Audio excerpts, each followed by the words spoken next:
둘.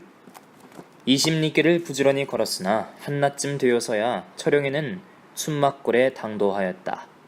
단풍 든 참나무 숲이 울창한 산허리에 무덤같이 생긴 숯가마가 주런히 자리 잡았다. 순박지기 영감은 처더구에 있는 숯가마에서 젊은 일꾼 한 사람을 데리고 진흙을 이기고 있었다. 숯가마 손질을 하는 모양이다. 인제 가을만 끝나면 양지마을과 오동골에 사는 배지준의 작인들이 숯구이에 번갈아 내몰리어 온 겨우내 숯을 구워낼 판이다.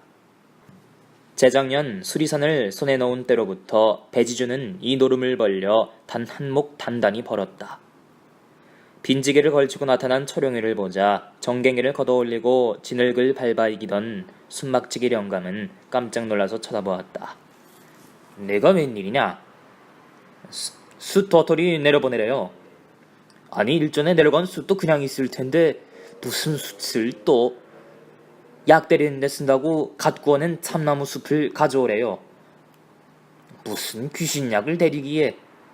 한데 달구지를 보내든지 하지 네가 험한 길을 어떻게 지내겠냐. 까지 칠겨 불어먹으라지요. 인제 며칠 눈 꾹 감으면 그만이에요.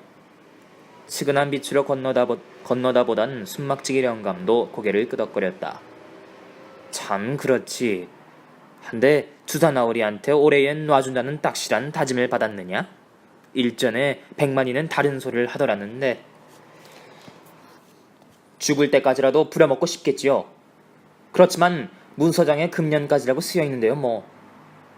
철용의 어깨가 벌어지기 시작한 실한 모습을 바라보던 순막지기 영감은 다시 한번 고개를 끄덕이었다. 하긴 그렇다. 12살부터 오늘까지 꼬박 6년 세월을 머슴 살았으니 내 아비가 진 미제 10곱은 갚고도 남았을 게다. 아무리 모진 주사나우리기로소니 불쌍한 내 어머니 동생들 생각을 해서라도 올해에야 놔주겠지. 놔주건 안 놔주건 난 문서장에 쓰여진 대로 가을만 끝나면 집에 돌아가요. 솜털이 보르르한 큰 입술을 다무는 철영은 단호한 빛이다. 허허허, 녀석도 겉은 아벨 닮았어도 속대는 딴판이란 말이야. 철영이는 이런 이야기를 하면서 순막지기 영감이 내주는 스토리를 뻗쳐놓은 지게우에 쳐올렸다. 그는 곧 길을 돌아섰다. 산허리를 내려 험한 골짜기 길을 십리가량 걸으니 눈앞에 깎아지른 듯한 봉우리가 막아섰다. 철영이는 땀 흐르는 이마를 주먹으로 훔치고 나서 산봉우리 위에 하늘을 쳐다보았다. 해가 벌써 뉘엿해졌다. 날마다 발만큼씩이나 짧아지는가 싶은 마가을 해걸음이다. 철영이는 잠시 망설였다. 저쪽에 보이는 달구지 길로 가자면 아직 시오리가 푼푼하니 산속에서 해가 꼴깍 저물고 말 것이다. 나무꾼들이 다니는 지름길은 오리를 줄이지만 수토리를 지고 벼랑길을 톱는다는 것은 한다 하는 장정들에게도 헐치 않은 일이었다. 새벽 일찍 떠나서 해지기 전에 돌아가다가 집에 잠시 들릴 작정이었는데 대문간에서 백만이한테 잡혀 읍거리 일본 순산의 집에 해찹쌀 한 가마니와 꿀 한 통을 져다주고 떠나다나니 이렇게 되었다. 허리춤에서 어지러운 무명 수건을 뽑아 얼굴에 땀을 뻑 문지르고 난 철영이는 오래 생각할 것 없이 산봉우리를 곧바로 넘어가기로 결심하였다. 그까짓 거 12살 때부터 넘어다니던 산인데 숯 2토리쯤 졌다고 돌아가랴 싶었다. 끙 힘을 주며 숯섬을 추스려진 철영이는 벼랑길을 터파오르기 시작하였다. 쳐다보면 숨이 막혀 오르지 못한다는 벼랑길이다. 철영이는 고개를 수굿하고 억척같이 터파오른다. 실한 덜미에 기름 같은 땀이 고랑지어 흐른다. 일전 주산의 집에 와서 빨래하던 날 멀리 뛰어본 어머니의 수척한 모습이 눈에 새겨진 채 지워지지 않는다. 추석날 잠시 집에 들렸을 때 오동골까지 가서 그렇게 아글타글 상리를 하지 않아도 된다고 간절하게 말씀드렸는데도 어머니 성미에 그 말이 귀에 들어간 것 같지가 않다. 그까지 봄에 좀 있은 좁쌀 도말 갖다 모은 것쯤 머슴살이만 놓여 나오면 나무를 성 안에 해다 팔아도 한 달 아니면 너끈히 갚아줄 수 있다는데도 그것 때문에 머슴을 안 놔준다고 하면 어떻게 하겠느냐 하시면서 부득부득 여름내 가을내 잡숫지도 않고 주무시지도 않고 오동골까지 넘어다니면서 무서운 신역을 치르신다. 아무리 도척 같은 배주사기로서니 제 편에서 선심 쓰듯 돌려준 쌀인데 그것 때문에 머슴을 더 살랄까? 더군다나 당장 달포면 갚아준다는데. 이제 머슴살이만 풀려나오면 하늘이라도 날아오르고 저 깎아지른 수리봉이라도 떠넘길 것 같은 힘과 의욕에 넘치는 세상에 두려운 것 없는 처령이었다. 불쌍한 어머니와 귀여운 누이들을 다시는 헐벗음과 굶주림을 모르고 살게 하고 싶었으며 그렇게 할 자신이 만만한 처령이었다. 장차 어떻게 하리라는 확정한 궁량은 없었지만 머슴살이 그 무서운 고역도 억제하지 못하는 한창 자라나는 그의 억센 젊음이 그러한 자신심을 온몸에 용솟음치게 해주었다. 오늘 들려서는 아예 빚 걱정은 하지도 말라고 간곡하게 어머니를 타일러 상리를 그만두게 할 작정이었다. 머슴살이를 놓여 나오면 어머니, 동생들을 다 데리고 진절머리 나는 이 고장을 아예 떠나 성안에든지 어디든지 먼 데 가서 살고 싶은 생각도 부쩍부쩍 든다. 이런 궁리를 하면서 건노라니 갑자기 온몸에 기운이 뻗쳐나서 어느덧 저도 모르게 시영시영 비탈길을 추어올랐다. 철영이는 깎아지른 상상봉을 단숨에 올라섰다.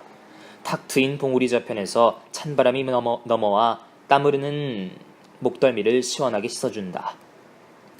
봉우리 너머에 깔려있는 산능선은 이편과 달리 탁 트인 벌판을 향하여 밋밋한 등성이를 이루며 뻗어내려가다가 양지마을 뒤에 등실하게 솟아오른 양지산 줄기와 닿아 있다. 양지산 앞 언덕진 볕바른 기슭에 양지마을 동네가 오붓하게 들어앉아 있고 그 앞으로 벌판이 활짝 트이었다. 철영이는 땀을 들이며 넘어온 산발들과 깊은 골짜기와 멀리 앞에 트인 벌판을 새삼스러운 눈으로 바라보았다. 아득히 굽어 보이는 마을 뒤에 봉긋이 솟은 양지산은 이름 그대로 양지 바른 동산이라 언제나 숲과 꽃과 열매가 무성하였다. 그래서 양지마을 사람들은 꽃산이라고도 불렀지만 지금은 마가을 계절이라 꽃보다도 단풍이 한창이다.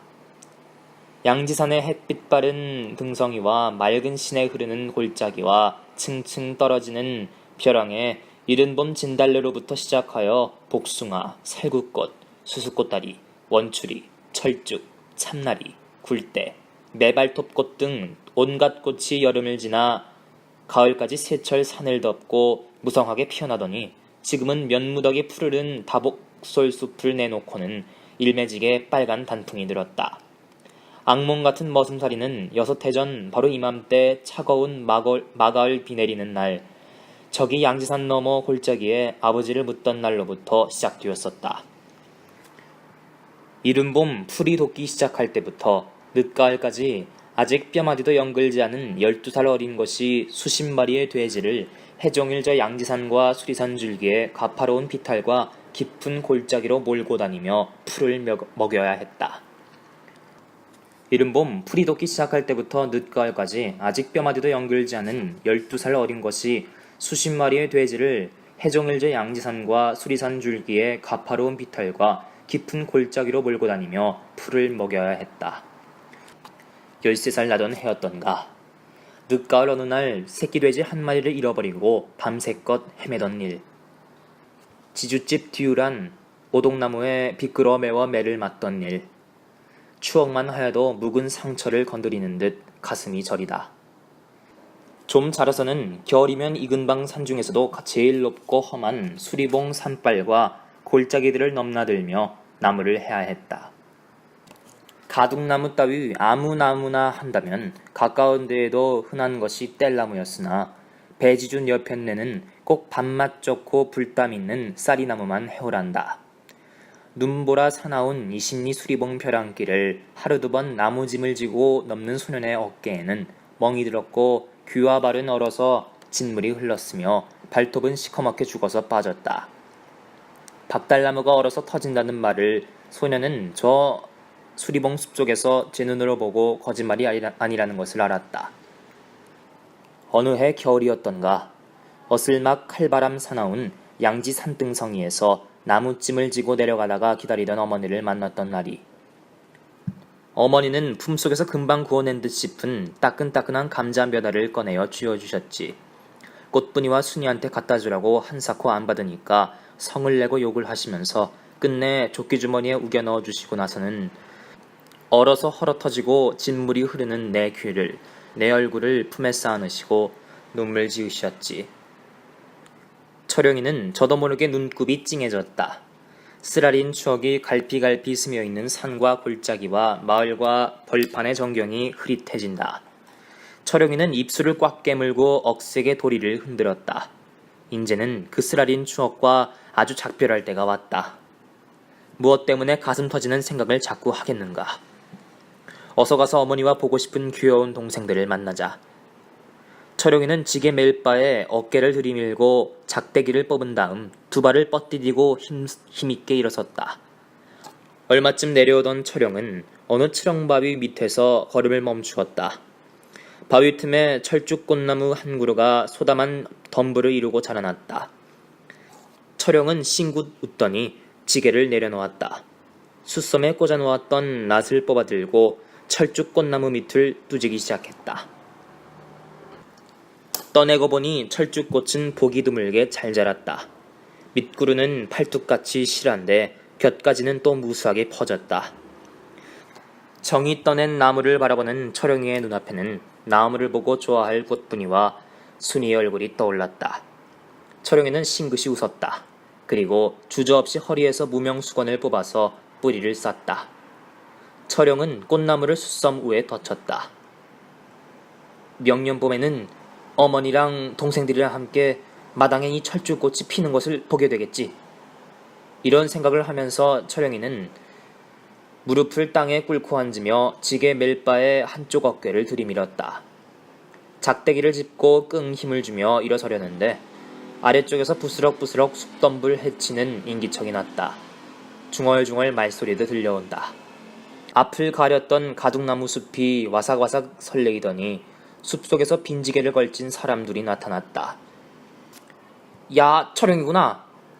먼저 철영이를 알아보고 소리친 것은 키가 후리후리한 성삼이다. 개울집 윤칠 할아버지네 맞손자다. 뒤따라 숲에서 나온 키가 작고 몸집도 얼굴도 통통하고 어디 묻어나게 생긴 청년은 철영이를 보자 그저 싱글싱글 웃으며 다가온다. 아랫마을 사는 옷째다. 아니 너희들 나무하러 가니? 철영이도 반색하며 어깨에 걸었던 멜바를 벗어놓고 일어섰다. 그들은 코올리던 시절의 송아지 동무들이었다. 그러던 것이 철영이 머슴살이 들어간 다음부터는 이렇게 간혹 산중에서나 길가에서 만나보는 게 고작이었다. 그렇다.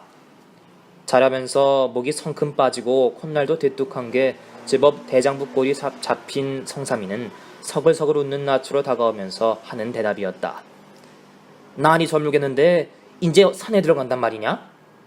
철영은 해가 뉘엿이 기우는 수리봉 쪽을 힐끗 돌아보며 물었다. 오늘 석짐째야. 해놓은 나무를 저기만 하면 돼. 뒤에 섰던 옷째가 대답하였다. 참 철영아, 너 배주산의 집에서 언제 나오니? 무슨 나무를 그렇게 하느냐고 물으려던 철영은 성삼이 앞질러 묻는 바람에 입을 다물었다. 동네에 소문이 쫙 퍼진 모양이다. 철영이 미처 대답하기 전에 성삼이 계속하였다. 우리 갓난이가 꽃분이한테 들어왔다는데 올가을에 아주 나온다면서. 나온다. 내일 아니면 모레. 원체 문서장이는 추석날까지인데. 철영은 성삼이한테 대답한다기보다는 제 결심을 더욱 굳게 다짐하는 듯 힘주어 대답하였다. 야, 됐구나. 인젠 셋이서 나무하러랑 김매루랑 같이 다니고 단어 추석날 씨름판에도 함께 나가게 됐는걸? 지난 추석날 오동골 씨름판에 소년 씨름이 붙었댔는데 내가 갔더면 판을 막는 걸 어떻게나 분했던지. 과묵한 성미인 옷째도 철영이 머슴살이에서 놓여 나온다는 것이 몹시 기쁜 모양으로 철영이의 한 팔을 꽉 끌어주고 신이 나서 떠든다. 그래, 같이 다니자. 철영이도 가슴속에서 북받쳐 오르는 기쁨을 억제할 수 없었다. 친구들을 이렇게 만나니 머슴살이에서 놓여 나온다는 환희가 더욱 가슴을 쾅쾅 울리는 것 같다. 철영아, 너 우리하고 함께 돈 벌러 안 갈래? 성삼이 한 발 다가서며 불쑥 이렇게 묻는다. 돈 벌러? 어디로 말이냐? 저기 도청거리로 말이야. 성삼이 성큼한 긴목을 젖히며 양지마을 앞벌 저편 하늘을 가리킨다. 성삼이는 야단났어. 흉년이 들어서 소출은 적은데 배가는 빚을 몽땅 갚으란다는 거야. 안 갚으면 성삼이의 땅을 차압한다고 울렁맸대. 옥제가 옆에서 보태는 말이었다. 그 땅을 빼앗겨? 차라리 죽고 말지. 우리 할아버지와 돌아가신 아버지가 어떻게 일군 땅이라고. 내 한 해 겨울 나가서 벌어다 꽉 물어주련다. 그 흉측한 놈이 큰 선심 쓰듯 변돈을 내주더니 남의 땅을 빼앗자고. 성삼이는 얼굴을 붉히고 눈을 부릅뜬다. 철영이의 눈앞에는 그저께인가 눈곱이 젖어서 배간의 집 소슬 때문을 나가던 윤칠 할아버지의 얼굴이 떠올랐다. 철영이는 격분한 성삼이에게 할 말을 찾지 못하고 잠시 머뭇거리다가 옥제에게 물었다. 너도 가니? 겨울에 집에서 빈둥거리기보다 몇 푼 벌어서 농량도 보태고 바람도 쐬고 겸사해서 따라갈까 한다.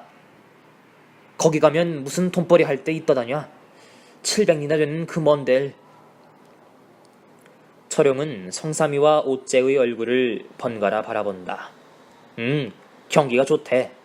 어저께 장거리 갔다가 들었는데 읍거리 사람들이 숲에 떠나갔대. 도청거리에서 무슨 축항공사라나 일본 사람들이 큰 공사판을 벌렸는데 얼마든지 인부를 쓴대. 축항공사라는 게 뭐냐? 철영이는 들으니 처음이었다. 도청거리 바닷가에다 저렇게 산같이 큰 데가 닿는 나루터를 만드는 일이라는데 인부들이 바글바글 끓는다누나. 성삼은 손에 들었던 작대기로 수리봉을 가리키며 설명하였다. 참으로 무시무시한 일이다. 그렇게 큰 배가 세상 어디에 있으며 그것이 물에 무태 와닿게 하다니 공사는 얼마나 엄청날까. 철용은 부쩍 구미가 동했다. 가서 돈을 벌었으면 얼마나 좋을까. 그래, 너희들 인차 떠날 작정이냐? 며칠 나무나 좀 해다 팔아서 로자를 장만해가지고는 떠날 작정이야. 옥제가 대답하였다. 그럼 같이 가자. 철용은 대답하였다. 가자. 너까지 함께 가면 우리 셋이 무수할 것 없다. 가서 한몫 단단히 벌어오자꾸나. 성삼이와 옥제는 환성을 올렸다. 철영은 그들과 다시 만나기로 약속하고 헤어졌다. 그러나 지게를 지고 비탈길을 내려오며 다시 생각해보니 아무래도 성삼이네와 함께 떠날 것 같지는 못했다. 한 달가량 나무를 해다 팔아서 지준에 정리 먹은 것도 마저 갚아주고 집에도 양심말이나 마련해놓고 떠나야 할 것이다. 그러니 성삼이네더러 한 걸음 앞서 떠나라고 해야 할 것 같았다. 어쨌든 한 두어 달 도청거리에 가서 한몫 든든히 벌어오기만 하면 얼마나 좋을까. 다가오는 겨울에 헐벗고 굶주리는 어머니와 두 동생들에게 솜을 두툼이 놓아 새옷도 헤입히고 배골리지 않게 양식도 장만할 수 있을 것이다. 겨울만 넘기면 명년에는 농사를 억척같이 지을 테니 걱정될 게 없다. 철영의 가슴은 부풀어 올랐다. 등에 진 짐이 겁석해진 것 같았다. 발은 날개라도 달린 듯 가볍다. 그는 마치 빈지게나 진 사람처럼 겁석겁석 가볍게 비탈길을 내리었다. 산을 거의 다 내려왔다. 해는 벌써 서쪽 하늘가에 뉘엿이 기울고 쌀쌀한 바람이 숨머리에 설레인다. 문득 어디선가 아이들의 외치는 소리가 들려왔다. 철영은 걸음을 멈추고 귀를 기울였다.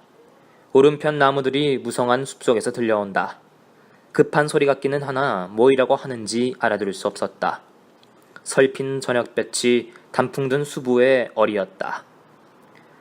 날이 저무는데 웬 아이들이 이런 깊은 섬 속에 들어갔을까? 철영은 성큼성큼 숲속으로 들어갔다. 나뭇잎이 간단없이 머리 위에 흩날려 떨어진다. 걸음마다 낙엽 속에 발목이 묻힌다. 철영은 문득 걸음을 멈추었다.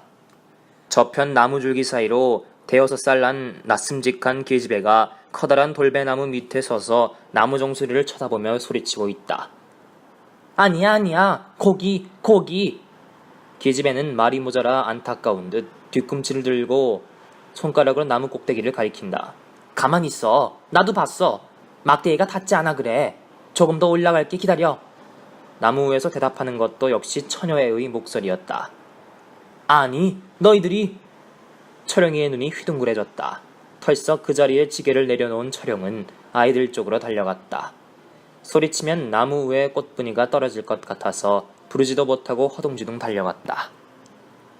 갑자기 나타난 철영을 보자 순이는 큰 눈이 더욱 커져서 멍하니 쳐다본다. 한 길 넘는 배나무 가지에 올라서 있는 꽃분이는 두 손으로 머리 위에 나뭇가지를 움켜쥐고 더 올라가려고 두 다리를 버둥거리며 모대기고 있었다. 꽃분아! 철영은 나무 밑에 다가가더니 격한 목소리를 억지로 낮추며 조용히 불렀다. 흠칫하며 고개를 돌려 굽어보는 꽃분이의 얼굴이 처음에는 겁질린 듯 굳어지더니 다음 순간 반색하는 빛이 활짝 피었다. 아이, 오빠! 나무에서 그대로 몸을 내던질 것 같은 기세다. 움직이지 말어. 손에 준 가지를 놓고 몸을 나한테 좀 기울여라. 옳지. 그렇지.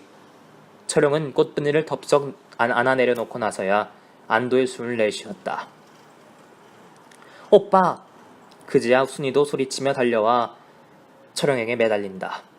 철영은 링큼 순이를 안아 올렸다. 우리 순이냐? 그런데 너희들 무슨 일로 이런 깊은 산속에까지 왔니? 응? 날도 저먹는데. 그리고 더군다나 나무에는 못하러 올라가. 철영은 꽃분이의 남루한 옷과 헤어진 집신을 두루 살펴보며 꾸중하였다. 꽃분이는 아무 말도 못하고 속옷이 고개를 숙이고 서서 저고리 선만 만지작거린다. 꽃분이 옆에 쌀이로 결은 바구니가 놓여 있는데 바구니 속에 반쯤 도토리가 차 있고 도토리 위에 통통하게 여문 송이버섯 몇 개가 뒹굴어 있다. 나 배고프다고 오니깐 언니가 돌배나무 올라갔다. 언니야 그렇지? 순이가 가느다란 한 팔로 오빠의 목을 쓸어안고 다른 손으로 돌배나무 정수리를 가리키며 장한 듯 조잘댄다. 순이의 손가락이 가리키는 돌배나무 우둠지를 쳐다보니 앙상해진 상가지 끝에 꺼멓게 익은 돌배 11알이 달려있었다. 철영은 순이를 치근하게 돌아보며 물었다. 순이야, 넌 늘 배고프지? 응, 이젠 안 고파. 왜? 오빠가 왔으니깐. 순이의 큰 눈은 그것도 모르냐는 듯 굽어보며 숨벅거린다. 철영의 가슴은 더욱 뜨거워졌다. 오빠, 순인 거짓말이야. 우린 배고프지 않아. 그저 재미있어서 올라갔는데. 어느새 다가선 꽃분이가 철영의 옷자락을 꼭 잡고 언제나 은근한 정이 넘쳐 보이는 고운 눈매에 간절한 빛을 담아 쳐다보며 하는 소리였다. 철영은 아무 말도 못하고 눈만 숨벅거렸다. 귀엽고 사랑스러운 동생들이었다. 온 세상을 통째로 들어다가라도 안겨주고 싶은 동생들이다. 그러나 12살이 되고 5살 날 때까지 토스레밖에는 몸에 걸쳐보지 못했으니 죽이나마 배불리 먹어본 적 없는 동생들이다. 조금 더 참아라. 이제 내가 집에 돌아가기만 하면. 이런 생각을 하며 눈만 숨벅거리던 철영은 갑자기 생각난 듯 지게를 뻗쳐놓은 곳으로 달려갔다. 지게다리에 매달린 멍구럭 속에서 가둑나무 잎에 싼 손바닥만한 강낭떡을 꺼냈다. 머슴들의 점심은 깍대기채로 찌은 강낭떡이다. 절반 뚝 문질러서 꽃분이와 순이에게 쥐어주었다. 먹어라. 내 칠꺽 돌배 따줄게. 철영은 신발을 벗어놓고 돌배나무 위로 기어올랐다. 순이는 조아라 손뼉을 치는데 꽃분이는 은근히 눈을 흘긴다.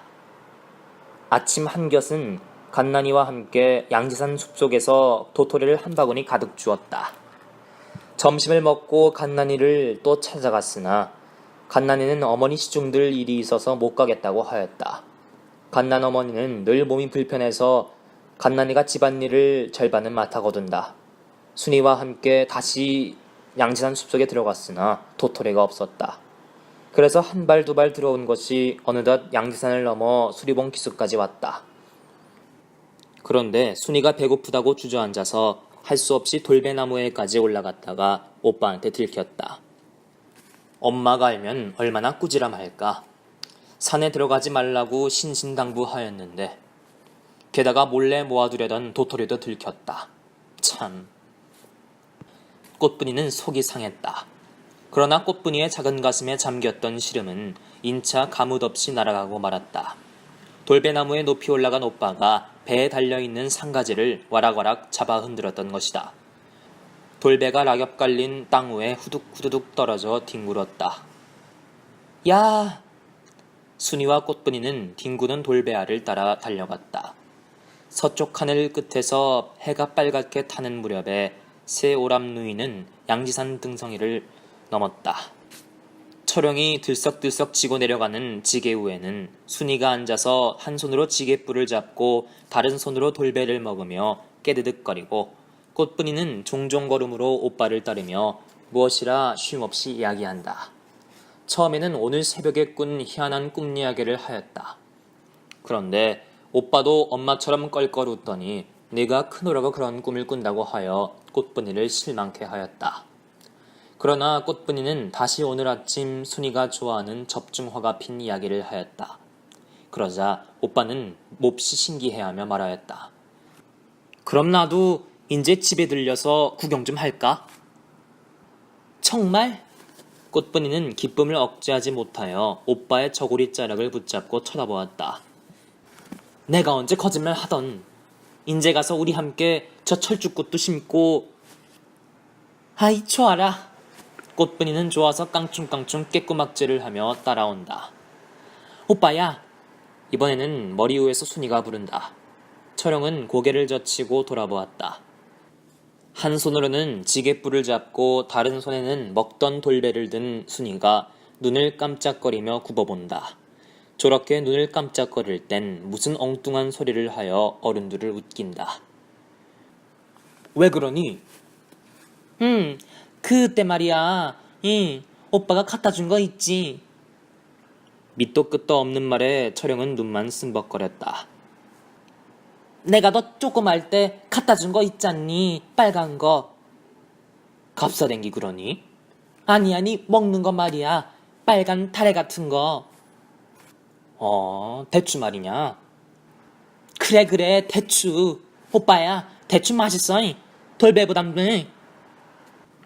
철영은 선뜻 대답을 못하였다. 추석날 빈손으로 집에 다녀오게 된 철영에게 같이 종살이하는 황로인이 괴춤에서 대추 대여사다를 꺼내어 쥐어주었었다. 그것을 순이와 꽃분이에게 서너알씩 나누어 준 일이 있었던 것이다. 얼마나 성차지 않았으면 아직도 잊지 않았을까. 가슴이 스르르해진다. 저번 추석 대목에 장거리 갔을 때 과일 가게마다 광주리에 무득무득 쌓여있던 대추더미가 눈앞에 서너였다. 사달라는 말을 하지 못하고 돌배보다 대추가 맛있지 않느냐고 묻는 순이의 얼굴을 쳐다보는 철영의 가슴은 저려들었다. 종살이 풀려나오면 무엇을 못해도 먼저 나무를 한 짐 팔아서 순이에게 대추를 사다 주리라. 철영은 순이에게 고개를 끄덕였다. 마시고 말고 인제 오빠가 듬뿍 사다 줄게. 야, 어느 만큼? 이만큼. 너하고 꽃분이하고 실컷 먹게. 철영은 아름을 한껏 펼쳐 보였다. 우리 오빠 제일이야. 순이는 지게 위에서 들썩거렸다. 철영이의 마음도 한없이 흥겹다. 순이야 떨어질라. 지게뿔을 꼭 잡아라. 노을 비낀 하늘 멀리 기러기떼가 줄지어 날아간다. 순이는 쨍쨍한 목소리로 노래를 부른다. 기럭기럭 기러기야 어디로 가니? 순이의 목소리는 맑기도 하였다. 철영은 꽃분이의 손목을 잡고 발걸음도 가볍게 마을로 내려가는 길을 성큼성큼 걸었다.